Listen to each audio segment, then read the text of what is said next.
The Paris Villa Massacre.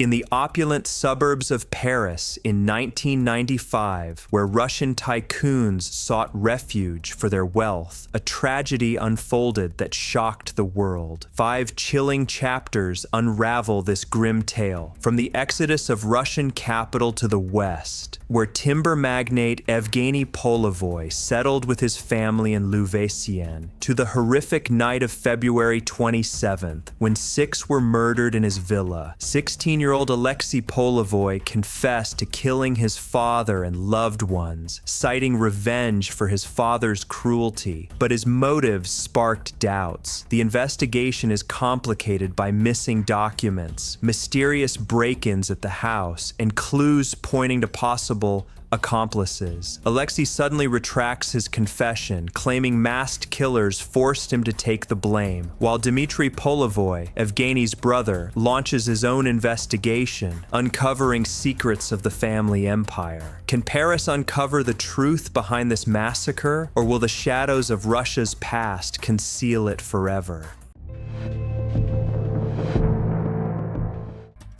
Chapter 1. The Price of Wealth. In the opulent shadows of Paris, a Russian tycoon built an empire. But what deadly price would his family pay? The golden glow of Paris in the early 1990s illuminates the shimmering waters of the Seine, the air thick with the scent of blooming chestnut trees, fresh croissants, and the faint tang of exhaust from bustling boulevards. The cobblestone streets of the city center are lined with elegant Haussmann buildings, their ornate facades gleaming under the sun, a stark contrast to the rusted echoes of a distant Soviet past, a city of dreams for those who can afford its luxuries. The murmur of wealth fills the air, the ground polished by the footsteps of the elite, the atmosphere heavy with the buzz of ambition as Russian tycoons, fleeing the chaos of a collapsed USSR, settle into Parisian villas. The faded legacy of their homeland is a distant memory in the polished marble lobbies of their new offices, the air rich with the scent of opportunity as billions flow westward, the faded scars of their past, a haunting backdrop in the rusted Soviet-era medals some still carry, the tension palpable as a new predator stalks the wealthy. What deadly price would one family pay for their newfound fortune? The air heavy with the scent of paper and dread as Paris braces for a chilling crime. The faded past a haunting backdrop to a tale of greed and murder. Russian wealth migration to the West. In the early 1990s, the Soviet Union's collapse unleashes a tidal wave of capital flight. The air in Russia thick with the scent of coal smoke and desperation, the faded red banners of communism now torn and discarded, the buzz of opportunity ringing loud as former party and Komsomol officials seize control of resource-rich companies. The Soviet system a mere faded memory. The atmosphere in Moscow is tense, but in the West, in Paris, it's filled with the scent of new possibilities. These officials, with their savvy and connections, reap massive profits from exporting resources abroad, often backed by influential figures from the former Soviet security services. By conservative estimates, at least $50 billion are funneled into Western banks since the early 1990s. Their owners prefer to settle close to their capital in cities like Paris, where the air smells of freedom and luxury. Evgeny Polovoy and his empire. Evgeny Polovoy, a timber magnate, becomes one such emigre. The air in his new Paris office rich with the scent of expensive coffee and leather armchairs, the faded memories of Soviet bureaucracy left behind. He arrives in France in the early 1990s, having amassed wealth from exporting timber to Europe, and rents a luxurious villa in Louveciennes near Versailles. The air in this suburb suburb is soft, with hints of blooming gardens, but tension lingers even here. Polovoy brings his son from his first marriage, 16-year-old Aleksei from Moscow, enrolling him in a prestigious lycée in Maison Lafitte. The villa on Rue Chemin de Grace, number 11, becomes his new home, where the air is filled with the scent of fine wines and the sounds of family evenings. But the shadows of the past still haunt them. The night of the murders. On February 27th, 1995, at 3 a.m., the silence of Louveciennes is shattered by a phone call to the local police station. The air heavy with the scent of night dampness and anxiety, a rare disturbance in this affluent suburb. A frantic voice screams into the receiver, "Come quickly, they've killed everyone here!" A patrol car soon arrives at Polovoy's villa, the air thick with tension, where Aleksei stands at the entrance, clutching a mobile phone, his voice trembling. "They've killed my entire family." Inside, the house is in disarray, with 6 bodies. Evgeny Polovoy, his wife, Lyudmila Shalamova, her parents Zenaida and Fyodor Stepanov, and a family friend couple, Olga Pavlova and Slava Derige, scattered across rooms, their deaths marked by overturned furniture and shattered glass, without showing blood. Aleksei claims he returned from a date to find this nightmare, but his shirt is stained, the air tinged with the scent of suspicion as the police begin to ask questions. Was this the work of robbers or someone closer to home? Chapter 2: Confession and Doubts.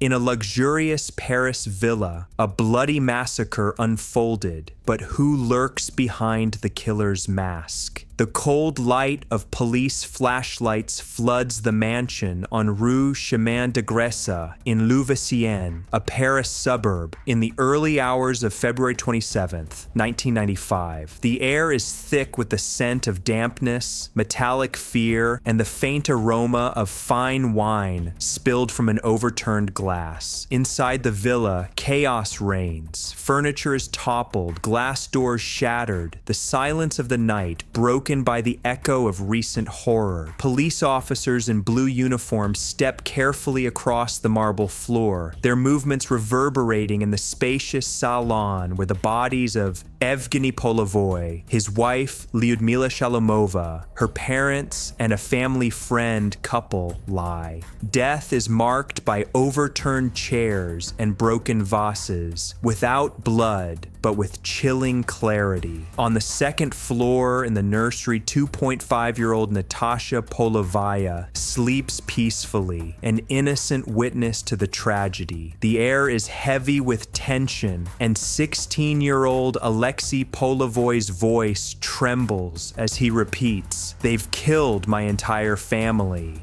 Who lurks behind the killer's mask this night? The scent of paper and fear lingers in the air, Paris frozen in anticipation of answers. The villa's luxury, a sinister backdrop to a tale of betrayal and death.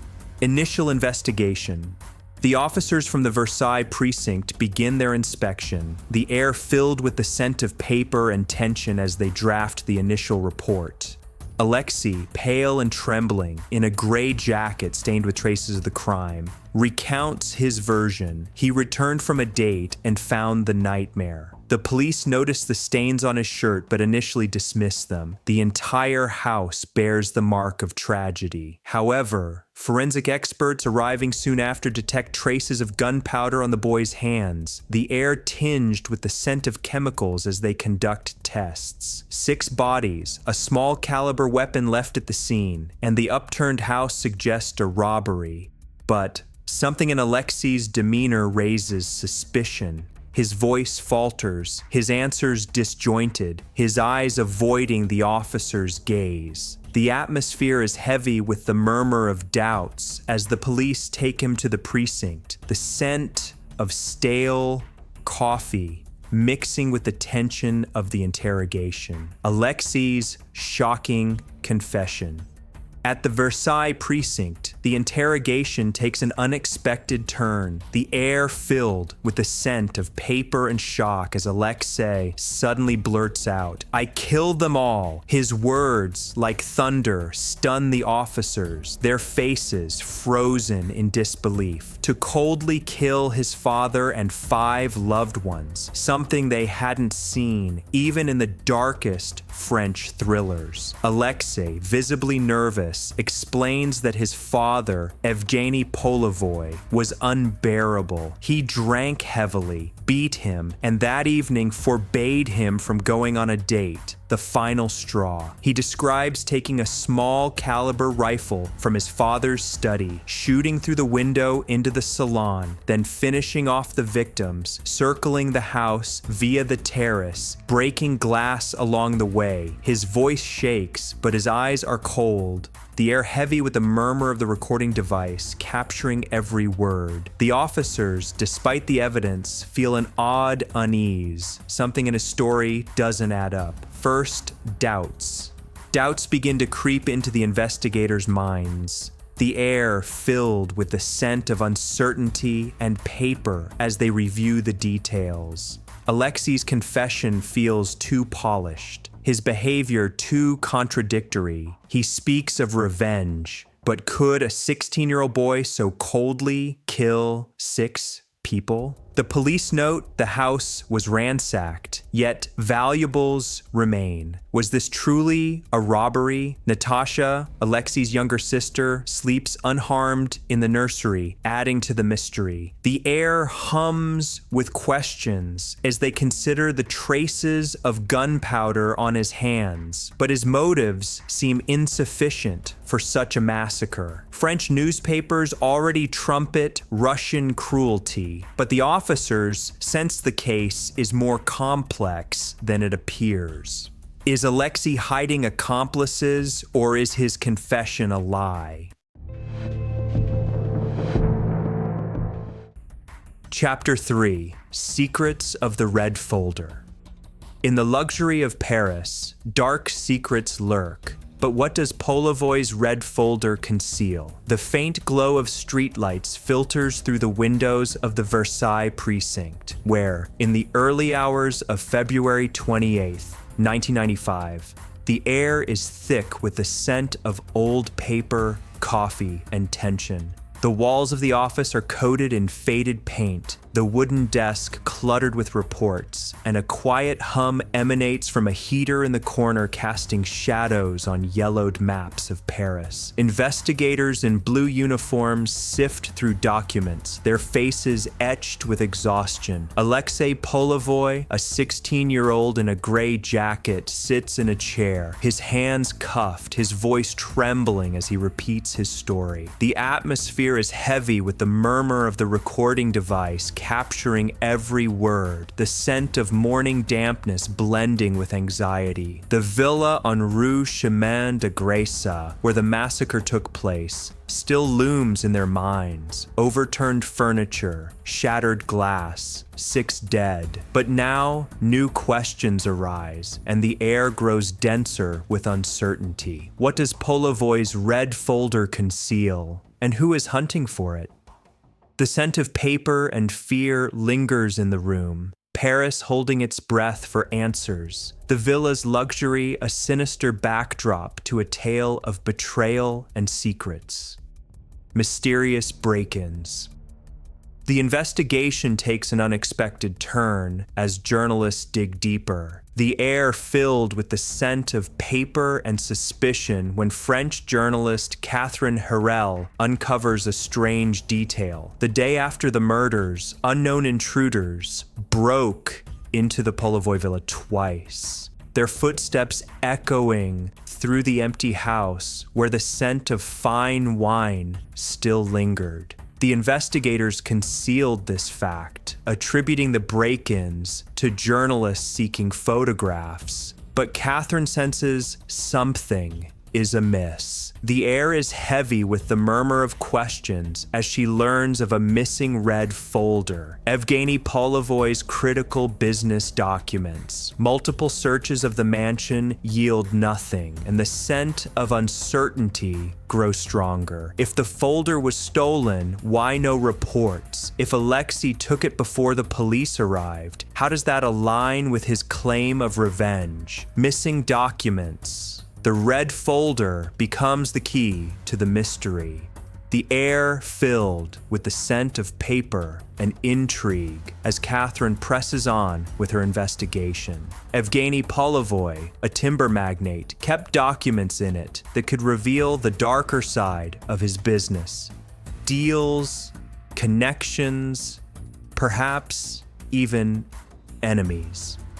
The air in Polovoy's Paris office, where Sonia, his secretary, sifts through papers, carries the scent of fine leather and coffee, but it now stands empty without its owner. Catherine discovers that 2 days after the murders, $300,000 vanished from Polovoy's bank accounts, despite Aleksei being in custody. The scent of suspicion deepens as she wonders who could have accessed the accounts. The air hums with unresolved mysteries, and the red folder becomes a symbol of hidden motives that may have led to the massacre. Doubts from those close to Aleksei grow, the air filled with the scent of uncertainty and whispers as his friends and loved ones speak out. Aleksei, friend of Aleksei, his voice trembling with emotion, insists the boy was a gentle soul, incapable of cruelty, his words echoing in the school courtyard,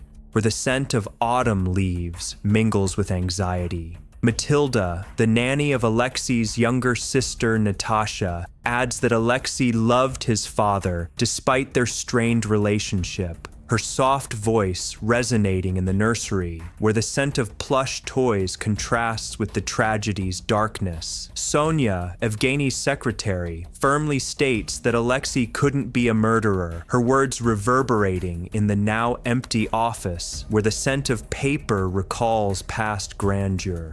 The air is heavy with the murmur of doubts, and everyone wonders, did Aleksei have an accomplice? Who truly stands behind the Louveciennes massacre? Chapter 4: The Investigation Stalls. In Paris, the investigation into the Polovoy Villa massacre hits a dead end. What mysteries does this night conceal? The dim light of a November day barely filters through the grimy windows of the Versailles precinct, where the air is thick with the scent of old paper, coffee, and exhaustion in late 1995. The office walls are coated in faded paint, the desk cluttered with stacks of reports, and an old heater in the corner hums softly, casting shadows on yellowed maps of Paris. Investigators in blue uniforms sift through documents, their faces tense from long hours. Aleksei Polovoy, a 16-year-old boy, sits in a cell in Bordersey, his gray sweater crumpled, his gaze vacant. The air is heavy with the murmur of unresolved questions. 6 people murdered in the villa on Rue Chemin de Grèce. Aleksei's confession, and now his retraction. He claims masked killers forced him to take the blame. The scent of paper blends with the unease of new evidence, adding to the confusion. What mysteries does this night conceal, and who is truly guilty? The atmosphere is laden with doubts. Paris awaiting answers. The villa's luxury a grim backdrop to a tale of secrets and lies. New evidence and contradictions. The investigation stalls. The air filled with the scent of paper and uncertainty as new evidence emerges. A tuft of hair and traces of dried blood are found on the shattered glass of the door. Aleksei claimed to have broken into the salon without depicting blood, only mentioning the traces. These details are absent from the official report, and the scent of suspicion intensifies. If it's Aleksei's hair, why was it omitted? If it belongs to an accomplice, why aren't they searching for them? The air hums with questions as ballistic experts uncover oddities. Of 16 shots fired, 15 hit their targets, 10 fatally, an improbable feat for a teenager with no military experience. The scent of chemicals lingers in the lab where experts examine the weapons, their findings adding to the doubts. Aleksei claimed he shot standing, but the first shot at Lyudmila came from a low angle, as if the shooter was lying on the terrace. Strange behavior of the victims. The contradictions multiply, the air filled with the scent of paper and enigmas as investigators analyze the victim's behavior. Why did Olga Pavlova, seated on the couch, remain still while Aleksei fired 7 shots at his father and others? Her calmness, as described in the testimony, feels unnatural, as if she were awaiting her fate. The air hums with the inexplicable as another question arises. Why did Slava Derige, descending from the 2nd floor, head toward the salon where shots were ringing out without noticing Evgeny Polovoy in the hallway? The scent of tension deepens as investigators speculate. Perhaps a second killer was in the hallway, leaving Slava no choice but to walk toward his death. The atmosphere is laden with doubts, each new detail adding to the confusion. An accomplice or another truth? Journalist Catherine Harrell presses on with her investigation, the air filled with the scent of paper and determination as she uncovers another inconsistency: the break-ins at the house after the murders, which investigators concealed, and the missing red folder. The air hums with intrigue as she suggests Aleksei may have had an accomplice. If the murders were revenge, why an accomplice? If this was a planned crime, then Aleksei's motives are a lie. The scent of paper mixes with the aroma of coffee as Catherine examines Polovoy's bank accounts. $300,000 vanished 2 days after the murders.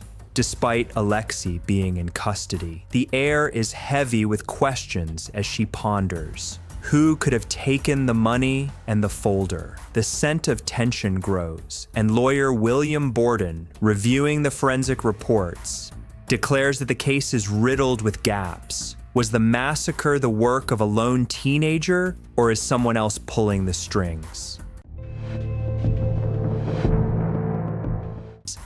Chapter 5: A sensational statement. In the stillness of a Paris prison, Aleksei Polovoy makes a shocking statement, but will it reveal the truth about the massacre? The gray light of November 1995 barely filters through the barred windows of a cell in Bois d'Arcy, a Paris suburb, where the air is thick with the scent of dampness, paper, and heavy tension. The concrete walls are cold, a faded poster of the Eiffel Tower peeling in the corner, a reminder of an unreachable world, while a rusted heater in the corner hums softly, casting faint shadows. Aleksei Polovoy, a 16-year-old in a crumpled gray sweater, sits on a narrow cot, his gaze vacant, his hands nervously clutching the edge of a blanket. The murmur of guards' footsteps in faded uniforms echoes down the corridor, the scent of stale coffee mingling with anxiety. The villa on Rue Chemin de Grasse, where 6 were murdered, still looms in memory. Shattered glass, overturned furniture, 6 dead. But now, a new twist emerges, and the atmosphere grows heavier with uncertainty. Will Aleksei's sensational statement reveal the truth about the massacre?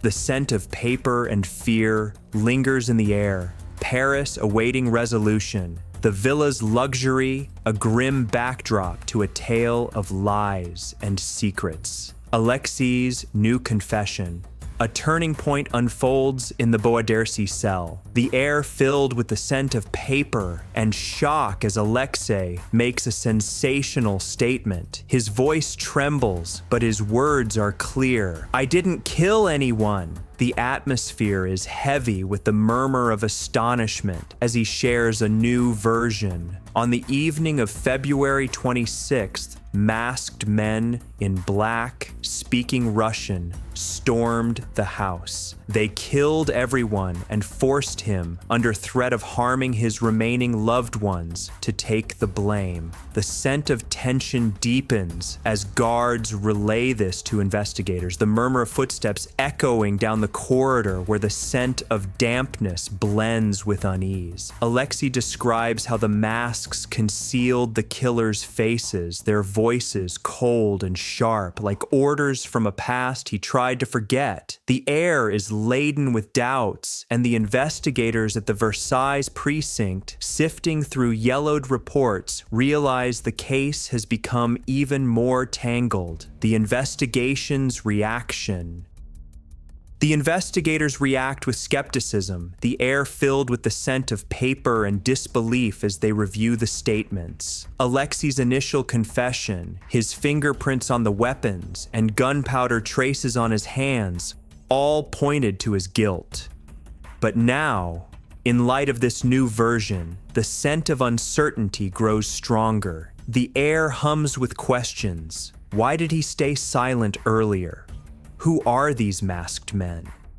The investigators recall the break-ins at the house after the murders, uncovered by Catherine Harel, and the missing red folder. The scent of paper mixes with the aroma of coffee as they discuss. Perhaps Aleksei is telling the truth, and someone forced him to lie. The murmur of voices fills the office, where the old heater continues to hum, and new interrogations are scheduled urgently. Dmitry Polovoy and his investigation. Dmitry Polovoy, Evgeny's brother, begins his own investigation, the air filled with the scent of paper and determination as he arrives in Moscow to take control of the family company, Interprom, his Paris office, where the scent of fine leather and coffee still lingers, now stands empty. And in Moscow, the atmosphere is heavy with the murmur of intrigue. Dmitry, in a sharp suit, sifts through documents, but his thoughts are on his nephew. The air is laden with doubts as he learns of the $300,000 missing from his brother's accounts and the vanished red folder. The scent of tension deepens as he realizes Evgeny's former associates are not pleased with his arrival, and the company is crumbling. Funds vanishing, property sold off, equipment disappearing. The murmur of his footsteps echoes through the deserted office, where the scent of paper recalls past glory. But Dmitry presses on. He must uncover who is behind the massacre. Could Aleksei be innocent? And if so, who is the real killer? Don't scroll past. Hit like and subscribe if you're ready for the next twisted story.